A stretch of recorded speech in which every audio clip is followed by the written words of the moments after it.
So here's a real mystery I've been trying to wrap my head around with our source material for today.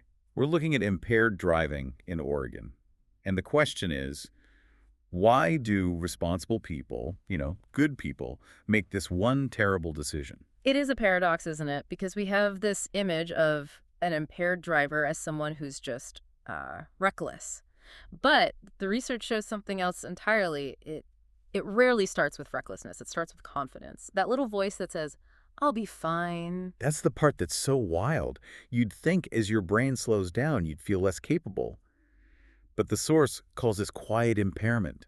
It's like your own mind is tricking you. Well, that's exactly what it is. It's a biological trick. Alcohol lowers your sense of caution before it really hits your motor skills. Oh, okay. So you get this dangerous window where your reaction time is dropping, your depth perception is off, but you feel fantastic. You feel sharp. Right, you feel like Superman. And maybe that works on a perfectly straight, dry road somewhere else. But we're talking about Oregon. Driving here is an active sport even when you're totally sober. It absolutely is. I mean, think about our roads. They're not a simple grid. You've got these winding, dark country roads, logging trucks on blind corners. A cyclist. And the weather, that shift from dry pavement to black ice in Yeah. like 10 feet. Exactly. So that margin for error that you might have somewhere else, it's just not there.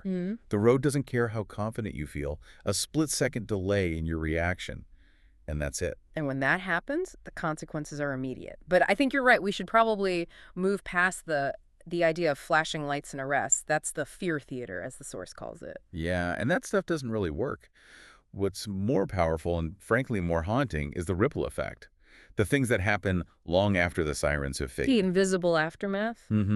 It's the first responders who have to carry that scene with them for the rest of their lives. It's the family waiting at home for someone who is just never coming back. And for the driver, if they survive, there's that guilt.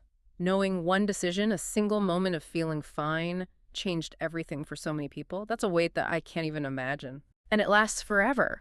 The fines, the legal trouble, that's temporary. That feeling is not. And yet people still fall back on that idea of, I only had one or two, I can do the math. But you can't. That's the illusion. Your body isn't a calculator. Your metabolism, how tired you are, what you ate, it all changes the equation. There's just no universal safe number. So if you're trying to figure out your BAC at the bar, You've already lost. The part of your brain that you need for good judgment is already compromised. which means the only time to make a smart call is before you even start drinking. Precisely. The safest decision you can make happens at 6 p.m., not 10 p.m. It's about planning. This idea of planning is a moral act. It's not about being a buzzkill. It's just logistics.